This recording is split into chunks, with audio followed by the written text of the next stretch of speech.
안녕하십니까. 경북대학교 한문학과 이규필입니다. 지난 시간까지 예에 대해서 간략하게 알아보았는데, 예라는 것은 두 글자로 늘리면 예악이 되죠. 예와 악은 바로 유교 정신의 두 축이라고 할 수 있습니다. 예는 절제의 정신입니다. 악은 조화의 정신입니다. 그런데 이 둘이 완전히 두 개의 별개의 것이 아니라 긴밀하게 연관이 되어 있습니다. 절제는 조화를 지향하고 조화는 절제를 바탕으로 해서 이루어집니다. 예가 절제의 정신을 기본으로 한다지만 그것은 결국 다른 사람들과 조화를 이루기 위해서 하는 것이고, 음악도 마찬가지입니다. 음정과 박자, 마디 길이가 정확하지 않으면, 그것이 절제 속에서 정확하게 연주되지 않으면 조화를 이룰 수가 없습니다. 화와 예 혹은 예악에 대해서, 그 관계에 대해서 잘 보여주는 말이 논어에 실려 있습니다. 바로 공자의 후기 제자 가운데 많이 주목받았던 유자라고 하는 분입니다. 유약이라고 하죠. 공자의 모습과 굉장히 닮았다고 합니다. 그분은 이렇게 말을 합니다. 예를 시행하는 데 있어 화가 매우 중요하다. 선왕의 도가 바로 이 화 때문에 아름답게 된 것이니 큰 예이든 작은 예이든 모두 여기에서 말미암는다. 다만 화만 알아가지고 화만 행하고 예로서 절제하지 않으면 그것은 또한 행할 수가 없다, 이렇게 말을 합니다. 화의 정신과 예가 얼마나 긴밀하게 연결되어 있는지를 잘 보여주는 그런 말이라고 할 수 있습니다.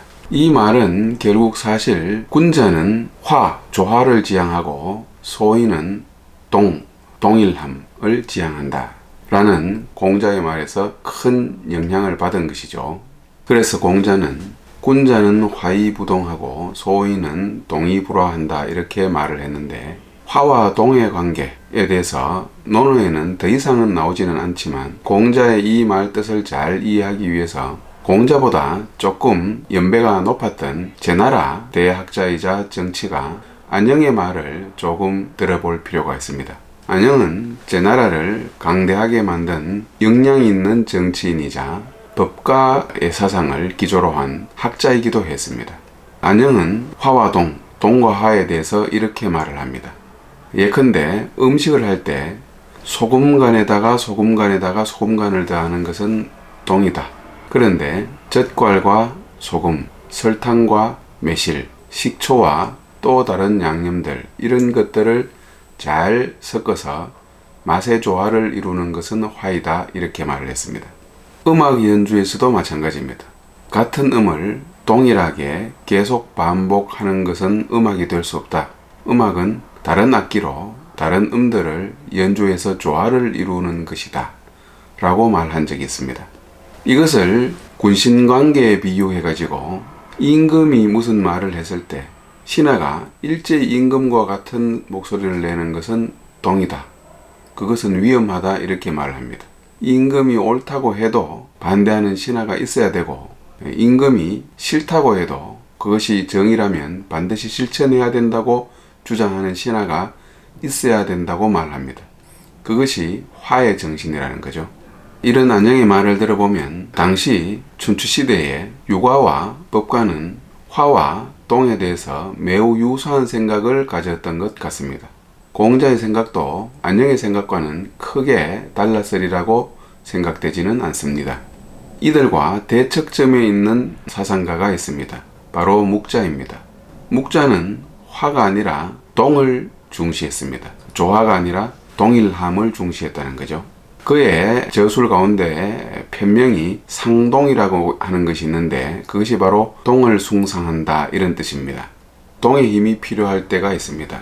구령에 맞추어서 모든 사람이 일제히 함성을 지를 때, 혹은 힘을 동시에 써서 경기를 해야 하는 줄다리기와 같은 운동을 할 때, 그 다음에 모든 동작을 일제히 똑같이 맞추어서 반복하는 군대의 제식 훈련과 같은 것, 혹은 협동이 필요한 일들, 이런 일들에 있어서 동의 힘은 대단히 중요합니다.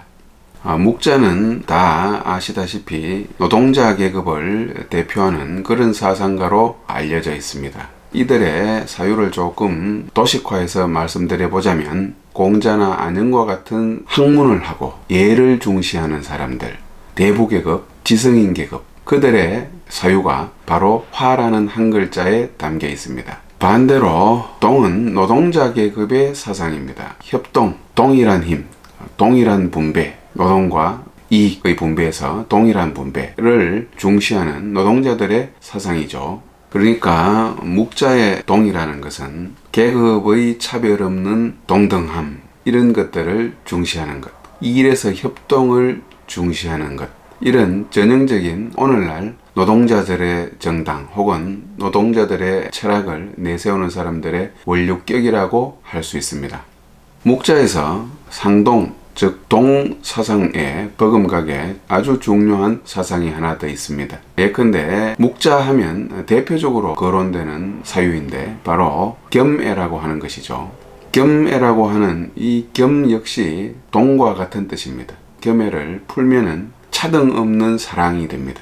공자의 인사상과는 조금 다르죠. 그래서 겸애라는 것은 나의 아버지와 얼굴을 알지 못하는 전혀 처음 보는 노인도 똑같은 사랑으로 대한다는 것입니다. 겸애라는 말에는 기독교의 박애와 아주 흡사한 숭고한 인류애적 정신, 이런 것들이 다소 포함되어 있다고 할 수 있습니다.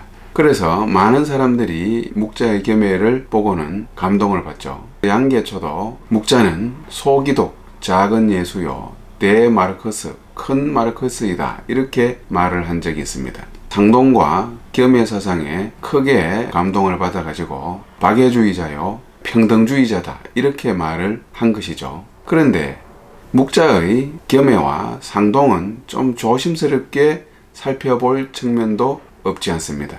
겸애와 상동이라는 것은 아까 말씀드렸듯이 똑같이 동일함에 기초를 두고 동일함을 중시하는 사상인데, 이것은 위험한 노동 현장에서 작업 반장의 지시에 따라 일사불란하게 일을 해야만 했던 노동자들의 사유와 무관하지 않습니다. 때문에 겸애와 상동은 일면 참 아름다워 보이고 매우 헌신적이고 희생적이고 이타주의적인 그런 면모를 가지고 있지만 동시에 매우 맹목적인 동등함, 냉정한 공정함, 이런 속성을 가지고 있습니다.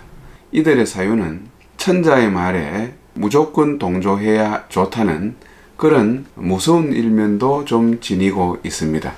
다양성을 좋은 것으로 보지 않고 혼란함으로 보는 견해가 존재한다는 거죠.